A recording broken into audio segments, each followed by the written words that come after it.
नमस्कार, मैं वर्तिका राय और आप देख रहे हैं news 4 nation. Bhojpuri superstar Dinesh Lal Yadav उर्फ निरहुआ किसी जान पहचान के मोहताज तो नहीं है, लेकिन आज उनके खास दिन यानी कि आज दिनेश लाल यादव का जन्मदिन है। आज उनके जन्मदिन के शुभ अवसर पर आज हम बताएंगे कि निरहुआ का सफर, दिनेश लाल यादव से उन्होंने किस तरह से उन्हें नाम मिला निरहुआ का, और साथ ही आपको बता दें कि निरहुआ केवल वो एक्टर ही नहीं है, वो सिंगर भी हैं और फिल्म मेकर भी हैं और साथ ही वो पॉलिटिशियन भी है। तो चलिए आज हम उनके निरहुआ नाम के पीछे की कहानी को विस्तार से बताते हैं। दिनेश लाल यादव उर्फ निरहुआ किसी पहचान के मोहताज नहीं है।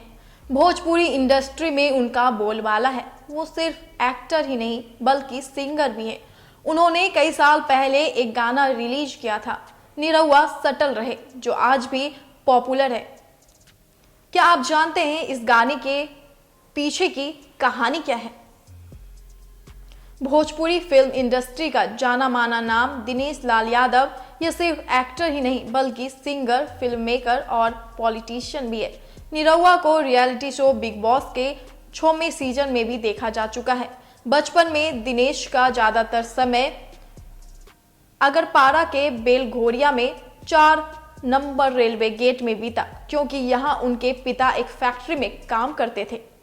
फर्श से अर्श तक का सफर तय करने वाले दिनेश लाल यादव को निरहुआ के नाम से जाना जाता है।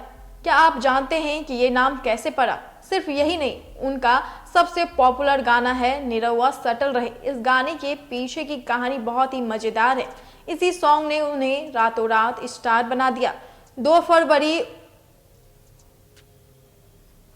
1979 को जन्मे निरहुआ के बारे में आज जानिए कुछ अनसुनी बातें। निरहुआ और उनके गाने निरहुआ सटल रहे के बारे में जानने से पहले देखिए ये गाना पहले, क्योंकि ये आज भी लोगों को बहुत पसंद है। लोगों का कहना है कि इस गाने को सुनकर उन्हें उनका बचपन याद आ जाता है। निरहुआ ने खुद द कपिल शर्मा शो में इस गाने को बनाने के पीछे की कहानी सुनाई थी, जो बेहद दिलचस्प थी। उन्होंने बताया कि वो कोलकाता से पढ़ाई करके अपने गांव लौटे थे, तो वहां देखा कि सब कुछ बदल गया है, पूरा परिवेश बदल गया है। उन्होंने कहा, मैं उस समय कोलकाता से पढ़ाई करके आया था अपने गांव। मैंने गांव को बदलते हुए देखा, बदलते हुए परिवेश को देखा। पहले हमारे गांव में क्या होता था कि अगर किसी लड़के की शादी हो गई, सब घर परिवार के लोग हैं, उस लड़के को अपनी बीवी से मिलना होता था, तो जब पूरा घर सो जाता था तब छिप के कहीं से सीढ़ी वीढ़ी लगाकर छत से चढ़कर उसको कैसे कैसे पहुंचना पड़ता था। निरहुआ ने आगे बताया कि ऐसा क्यों होता था। उन्होंने कहा, उस जमाने में ऐसा इसलिए होता था क्योंकि हमारे जो पुराने लोग थे उनका मानना था कि नहीं नहीं, अभी लड़का पहलवानी कर रहा है, मैं तो खटिया दरवाजे पर ही बिछाकर सोऊंगा। और ये सच है। मेरा एक दोस्त था राजेश, उसकी शादी हो गई, उसके पिता लाठी लेकर घर के बाहर बैठे हैं।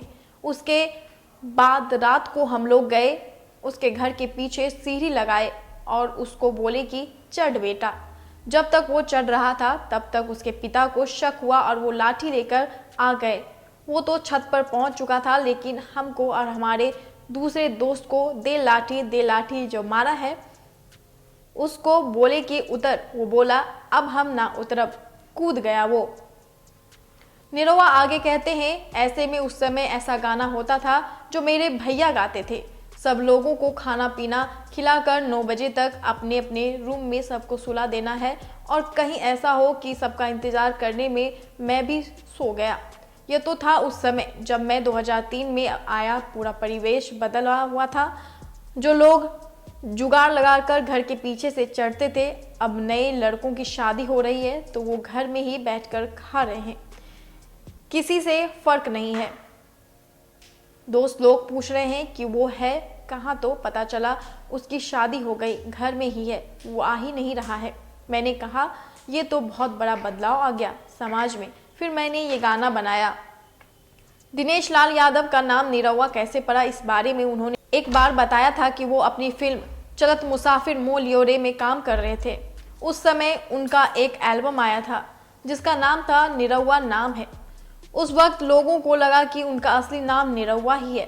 बस तभी से लोग उन्हें इसी नाम से बुलाने लगे और उनका ये नाम पड़ गया। तो ये रही दिनेश लाल यादव की निरहुआ तक का सफर, जो उन्हें लोगों ने प्यार से निरहुआ नाम दिया। आज उनका जन्मदिन है। जन्मदिन की ढेरों सारी शुभकामनाएं दिनेश लाल यादव को, और साथ ही उनको इतनी बड़ी सफर के लिए ढेर सारी शुभकामनाएं न्यूज़4 नेशन की तरफ से। तो ऐसे ही खबरों और वीडियो के लिए हमारे साथ बने रहें। नमस्कार।